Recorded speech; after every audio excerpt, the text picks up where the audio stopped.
آپ کے اندر آ گئی ہے. لاٹری میں 3-5 لاکھ جیت گئے, اب دوسرے کو نہیں کھانے دیں گے, ہم ہی کھائیں گے. آئی پی ایل میں دوسرے کو کنگال کر دیا, ہمارے پیسہ آ گیا جوا جیت کر, ہم کھائیں گے, کسی کو نہیں. حرام کھاؤ گے اولادیں جوتے ماریں گی تمہیں. بعد میں آؤ گے مولانا کے پاس, مولانا صاحب میری اولاد میرا کہنا نہیں مانتی ہے. مولانا صاحب دعا بتائیں گے, دعا قبول نہیں ہوگی, کیونکہ حرام مال کھانے والے کی دعا قبول نہیں ہوتی. معاف کیجئے, لاکھ تہجد کی نماز پڑھیے. رمضان کا مہینہ شروع ہونے والا 3 اپریل 2 اپریل سے روزہ رکھتے رہیے, لیکن سود, بیاج, سٹا, دڑا, اگر یہ ساری کی ساری کمائی اگر آپ نے نہیں چھوڑی تو آپ کا روزہ قبول نہیں, آپ کی نماز قبول نہیں. کلیئر کہہ رہا ہوں, نماز قبول نہیں. مولانا صاحب آپ کیسے کہہ سکتے ہو؟ کوئی آدمی اگر مجھ سے پوچھے کہ مولانا صاحب اگر اس کرتے کو یا شیروانی کو میں پیشاب سے دھوؤں تو کیا پاک ہو جائے گی؟ تو پیشاب سے دھونے کے بعد کیا کوئی پنجابی پاک ہوگا؟ نہیں ہوگا. شیروانی کو ہم پیشاب سے دھوئیں تو پاک ہو جائے گی؟ نہیں ہوگی. اگر آپ عبادت کر رہے ہیں اور مال حرام کا کھا رہے ہیں, کمائی حرام کی ہے, تو یہ نماز, یہ روزہ کیسے قبول ہو جائے گا؟ نہیں ہو سکتا ہے, نہیں. جیسے وہ کتا آج برداشت نہیں کر رہا ہے کہ دوسرا کتا ہمارے مرے ہوئے بیل کو کھانے آئے, گوشت برباد ہوتا ہو جائے, لیکن کتے کو منظور نہیں کہ دوسرا کتا کھائے. یہ صفت آج ہمارے اندر پیدا ہو چکی ہے, بلکہ ہمیں دوسروں کے مال کو لوٹنے کی فکر ہوتی ہے. آج سے 20 سال پہلے نارتھ یو پی میں Uttar Pradesh, north U P میں ایک پوربی علاقہ ہے, مشرقی علاقہ, اس علاقے کے اندر ایک سیلاب آتا ہے. سیلاب جانتے ہیں نا, باڑھ. ایک سیلاب آتا ہے پانی کا, بڑا خطرناک سیلاب, بڑی خطرناک باڑھ. درخت بہہ گئے, جھونپڑیاں بہہ گئیں, بڑی بڑی بلڈنگیں گر گئیں, بیل بہہ گئے, گائے بہہ گئیں, بھیڑ بکریاں مر گئے. اتنا خطرناک سیلاب تھا.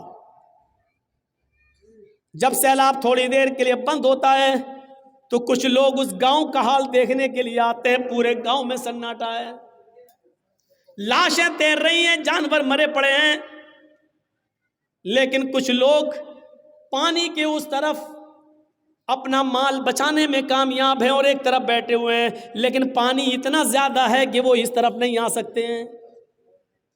کچھ لوگوں نے ان لوگوں کو ادھر بیٹھا ہوا دیکھا, لیکن وہ پانی کے اس طرف نہیں آ سکتے ہیں.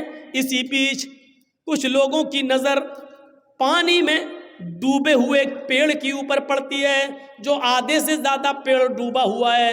ایک پیڑ آدھے سے زیادہ ڈوبا ہوا ہے, اور اس کی ایک ڈال کے اوپر ایک آدمی بیٹھا ہوا ہے, اور اسی ڈال کے اوپر ایک زہریلا سانپ بھی بیٹھا ہوا ہے.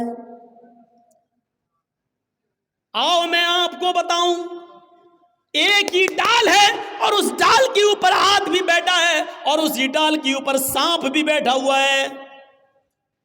انسان سانپ کا دشمن اور سانپ انسان کا دشمن.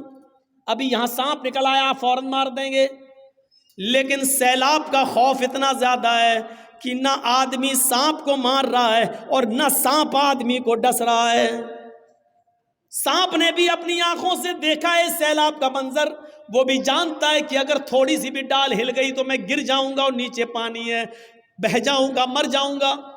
سانپ انسان کو نہیں کاٹ رہا ہے اور انسان سانپ کو نہیں کاٹ مار رہا ہے. اگر تھوڑی بھی ڈالی ہل گئی, اگر ہم نیچے گرے تو ہم بھی نہیں بچیں گے. جہاں سیلاب کا دردناک اور خوفناک منظر اتنا خطرناک کہ انسان سانپ کو نہیں مار رہا ہے اور سانپ بھی انسان کو نہیں ڈس رہا ہے, لیکن یہاں کچھ ایسے کمینے انسان موجود ہیں جو اس طرف کشتی لے کر جاتے ہیں اور لوگوں سے کہتے ہیں کہ اپنا مال ہمارے حوالے کر دو, ہم اس کی حفاظت کرتے ہیں اور تمہارے مال کی رکشا کریں گے. جب پانی تھوڑا کم ہو جائے اور جب تم لوگ باہر نکلو اور ہمارے پاس آنا, ہم تمہارے مال, تمہارا سونا چاندی, تمہاری یہ چیزیں ہم تمہیں واپس کر دیں گے. ایسے ماحول پر, ایسے موقع پر ان لوگوں نے ان کے اوپر بھروسہ کر کے اپنا مال ان کو دے دیا کہ لو یہ میری گھرستی کا مال ہے, یہ ہمارے کچھ کپڑے ہیں, یہ ہمارے بچوں کی کچھ کھلونے بچے ہیں, یہ ہماری ہماری بیوی کا تھوڑا سا زیور بچا ہے اس کو حفاظت سے رکھنا، جب پانی کچھ کم ہوگا اور ہم باہر نکلیں گے تو ہمارے حوالے کر دینا، ہماری بستی تو ڈوب گئی، ہم جہاں اللہ جگہ دے گا ہم وہاں چلے جائیں گے۔ اور یہ لوگ مال لے کر جب واپس آئے تو سب رفو چکر ہو گئے، بھاگ گئے۔ میرے بھائیو آج انسان کا حال یہ ہو چکا ہے کہ ایسے موقع پر بھی ان لوگوں نے دوسروں کی مجبوری کا بھی فائدہ نہیں، مجبوری بھی نہیں دیکھی اور ان کا بھی مال لوٹ کے بھاگ گئے، فرار ہو گئے۔ جہاں انسان سانپ کو نہیں مار رہا ہے اور سانپ بھی انسان کو نہیں مار رہا ہے، ایک سانپ بھی انسان کو ڈس نہیں رہا ہے، ایسے موقع پر سب سے بڑا یہ سانپ انسان بن گیا جس نے اپنے بھائیوں کو ڈس لیا ہے، ان کا مال اور ان کا سامان لے کر فرار ہو گیا ہے اور بھاگ گیا ہے اور ان لوگوں کو سپرد کر گیا ہے کہ تم جانو تمہارا کام جانے۔ میرے بھائیوں جب دنیا پرستی ایسی ہو جائے، مال و دولت کی لالچ جب اس حد تک بڑھ جائے تو یقین مانیے پھر اللہ کی عبادت ہونا مشکل ہے، اور یقین مانیے پھر زندگی کو آپ صحیح اصولوں پر نہیں گزار سکتے ہیں۔ 1:40 ہو گیا ہے، میں نے ایسا ماحول کبھی نہیں دیکھا۔ دوست